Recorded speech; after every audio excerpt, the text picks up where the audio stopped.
నేను తప్పు మాట్లాడితే మీరు సత్యం రికార్డులు అంతా రికార్డ్ అవుతుంది. ఏది మనం కూడా సీనియర్ సభ్యులం కాబట్టి తప్పు మాట్లాడి రికార్డులో తొలగిస్తే లేదు ఇంకోటి మాట్లాడితే మనం తలదించుకోవాల్సి వస్తుంది. అందుకు తప్పు మాట్లాడింది కాబట్టి దయచేసి మీరు మాట్లాడింది చెప్పారు, మీకున్న అవగాహనతోనో లేకపోతే జ్ఞాపకంతోనో మీరు చెప్పారు. నేను మాట్లాడిన నవల సభలో 14,000 రూపాయలు చెప్పాను, ఇంక్లూడింగ్ ఫర్నిచర్తో కలిపి. ఇవాళ మీరు చెప్తుంది ఇంక్లూడింగ్ ఫర్నిచర్తో కలిపి 25,000 చెప్తున్నారు. కాదండి అది కూడా చెప్పండి, తప్పు కాదని చెప్తే ఇంక్లూడింగ్ ఫర్నిచర్ కాదు, ఓన్లీ కన్స్ట్రక్షన్ 25,000 అయిందంటే ఓకే, అది మీ తాలూకు స్టేట్మెంట్, ఇది నా తాలూకు స్టేట్మెంట్. ఇంక్లూడింగ్ ఫర్నిచర్ 14,000తో కూర్చోండి, మీరు కూర్చోండి, మంత్రులు మాట్లాడండి, మీరు కూర్చోండి, మాట్లాడేది చెప్తున్నాను, కూర్చోండి, కూర్చోండి. ఒక నిమిషం కోట్ చేస్తాను, నాయుడు గారు ఒక నిమిషం కోట్ చేస్తాను, మీరు మాట్లాడుకోండి. ఏంటి అయింది అధ్యక్ష? ఇప్పుడు ప్రభుత్వాలు భవనాలు కడతాయి, ఇది ఎప్పుడు 2007వ సంవత్సరం కట్టాం. దీన్ని కట్టినప్పుడు ఇప్పుడు ఎప్పుడు ఇది 24వ సంవత్సరం, అంటే ఎన్ని సంవత్సరాలు అయిందో చూసుకోండి. దాంతో 2017 సారీ కరెక్ట్ చేశారు, థ్యాంక్ యూ. కరెక్ట్ చేశారు మా మంత్రి గారు, కరెక్ట్ చేశారు, థ్యాంక్ యూ. 7 సంవత్సరాలు అయింది కట్టారు అధ్యక్ష. కానీ మరి అంటుంది ఇది అదేం ప్రైవేట్ భవనం కాదు అధ్యక్ష, అది జగన్మోహన్ రెడ్డి గారితో లేదా బొత్స సత్యనారాయణ గారితో అచ్చెన్నాయుడు గారితో భవనం కాదు అధ్యక్ష, అది ప్రభుత్వ భవనం. మీరే చూశారు, సాక్షాత్తు సీఎం గారు డిప్యూటీ సీఎం గారు చూసి ఎంత అద్భుతమైన భవనం కట్టారు, దీని సందర్శన పెడదాము, దీని తాజ్మహల్ కంటే బాగుంది అని చెప్పారు కదా అధ్యక్ష. అందులో ఏమైనా అవకతవకలు జరిగితే, అందులో అవినీతి జరిగితే ఎంక్వైరీ చేయండి అధ్యక్ష, చర్య తీసుకున్న అధ్యక్ష. అయ్యే తోటకి ఇచ్చాము అధ్యక్ష, అద్దె ఇచ్చాము అధ్యక్ష, అంటే ఇచ్చాము అధ్యక్ష. దయచేసి ఇవన్నీ కాకుండా అది ప్రభుత్వ భవనం, దాని మీద ఏం చెప్పుకునేదే ప్రభుత్వ భవనం, దాని మీద మీ నిర్ణయం మీరు తీసుకోండి. ప్రభుత్వం మీది, దాంట్లో ఏం పెడతారో ఏం చేస్తారో చేయండి. అవినీతి ఏం జరుగుతాయి ఎంక్వైరీ చేయండి, చర్యలు తీసుకోండి.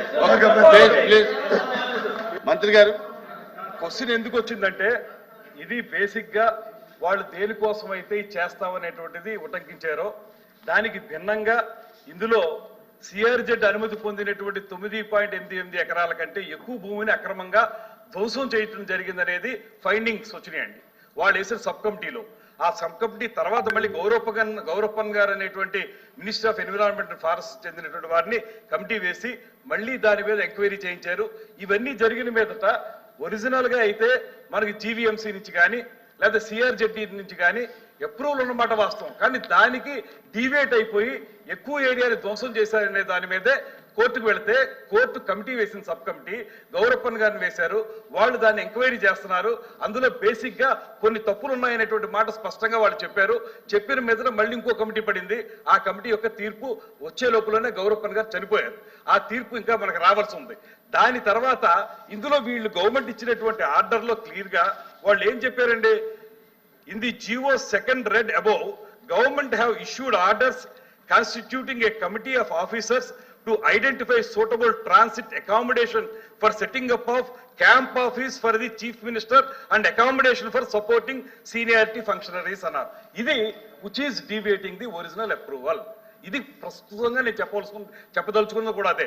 ఏంటంటే ఒరిజినల్ గా చెప్పింది ఏంటి, 58 గదులతోటి ఉన్నటువంటి హరిత రిసార్ట్స్ ఒకప్పుడు చాలా మంచి ఆదాయం ఇచ్చేదాన్ని, అది కూలగొడుతున్నాం అన్నప్పుడు వారు చెప్పింది ఏంటంటే గవర్నమెంట్ మేము ఎందుకు కూలగొడుతున్నాం అంటే దీని స్థానే ఇంకెంతకంటే మంచి రిసార్ట్స్ని కట్టి ప్రజలకు అందుబాటులోకి తీసుకొస్తామని చెప్పి కట్టి అప్రూవల్ తెచ్చుకుని ఆ తర్వాత వాళ్ళు చేసింది ఏంటి, దాన్ని మళ్ళీ చీఫ్ మినిస్టర్ గారి క్యాంప్ ఆఫీస్ గాను లేకపోతే మంత్రులకు ట్రాన్సిట్ ఆఫీస్ గాను అలా మారుస్తున్నాం అనేటువంటిది జీవో ఇచ్చిన మీదట దీని మీద రిట్ పిటిషన్ పడింది.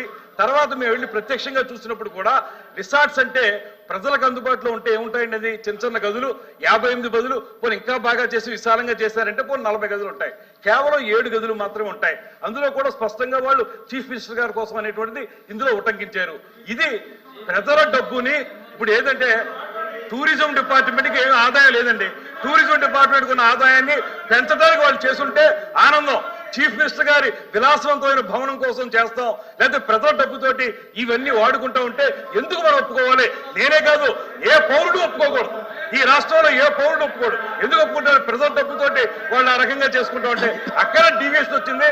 కావలిస్తే దీనికి సంబంధించినటువంటి నేను రండి మీకు చూపిస్తా ఉన్నది కూడా ఏంటంటే, మీకు ఇవన్నీ చూపిస్తాను, మీరు కూడా ప్రత్యక్షంగా రండి, ఒకసారి మిమ్మల్ని అందరినీ కూడా తీసుకెళ్తాం, అక్కడ చూపిస్తాం.